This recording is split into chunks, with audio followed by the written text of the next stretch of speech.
किं तथा किं षडङ्गादिवेदो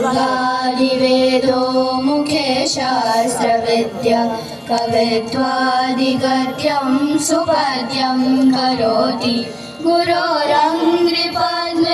मनश्चेन लग्नं तथा किं विदेशेषु मान्यः स्वदेशेषु धन्यः सदाचारवृत्तेषु मत्तो न चान्यः गुरोरङ्घ्रिपद्मे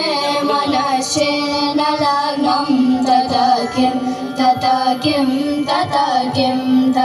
किं क्षमामण्डले भूपभूपालवृत्ते सदा सेवितं यस्य पादारविन्दं गुरोरङ्घ्रिपद्मे